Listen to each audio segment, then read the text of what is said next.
Hello and welcome to this week's Team Intelligence Hints and Tips updates to help you create a unified high-performing team. My name is Greg Boas, I'm the CEO of Boas & Associates. This week what I wanted to continue on with was a theme on high-performing sales tips.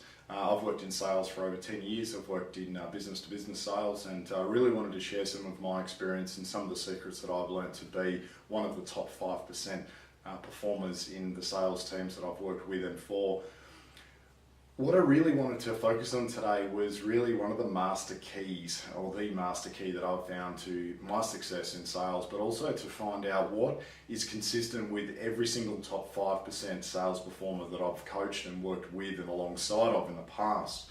And it's really interesting because depending on what type of team you work in, whether it's an organization that focuses just on targets and just on KPIs and just on that next sale, it's a very transactional way of doing business, and you'll find that the consistency of the results of the business are reflected in how the sales team are actually told to go out and conduct their roles, their jobs.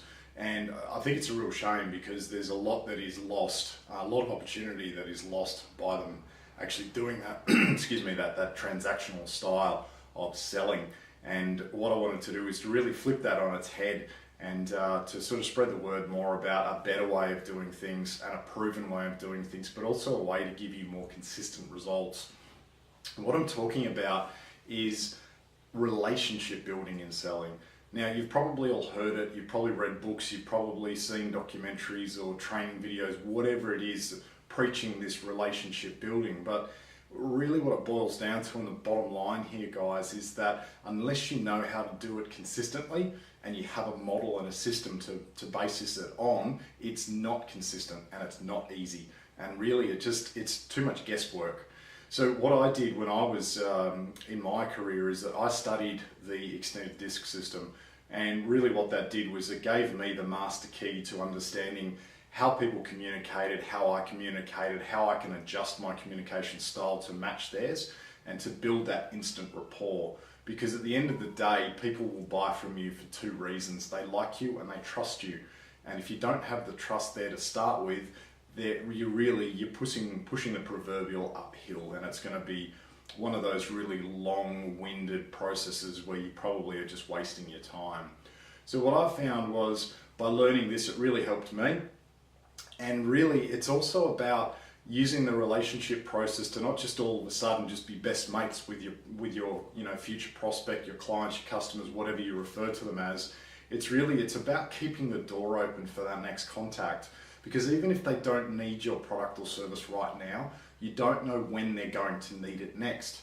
So what I used to do, which I found very successful, and I found that many of the other top 5% of sales reps and performers did as well, was whenever I got a no, I'd just get an answer to a question from the client. For me was, I understand it's a no right now, but is this of interest to you down the track, or could this be of interest to you down the track? If it was a yes, I'd say fantastic. Well, look, what I'll do, I'll leave it with you and I'll contact you, and we'd agree on a period of time, whether it be 3 months, 6 months, a year. If it's a no, that's fine. You respect that and you say thanks very much for your time and you move on. But by saying let's keep in contact, what you then do is you kick the door open to then pass on things that are of value to them. It could be free reports, it could be articles relating to their industry, it could be opinion pieces. That really what it does is it shows that you care about them more than just a transaction. You're focused on the industry, you've taken an interest in their business, and you really want them to succeed. So when you come around then to actually speaking next time, you've got that soft access where they've actually been communicating with you indirectly, even if it's just an email here and there, but unconsciously what it's saying to them is that you're someone that cares about them and you can be trusted. And you'll find that when you call them back or contact them again or see them again, it's most likely going to be more of a warm to a hot period of time to make a decision, rather than just that cold and you needing to start again. So really wrapping up here, guys, is the master key to successful sales really is about the ability to build relationships. It's about to leverage the relationships and to use those to benefit both your client and yourself. It's a win-win outcome. And then you'll also, in those beneficial relationships, have more opportunity to ask for referrals. And that's really where, you don't need to find that new lead because you've already got a referral from a current client.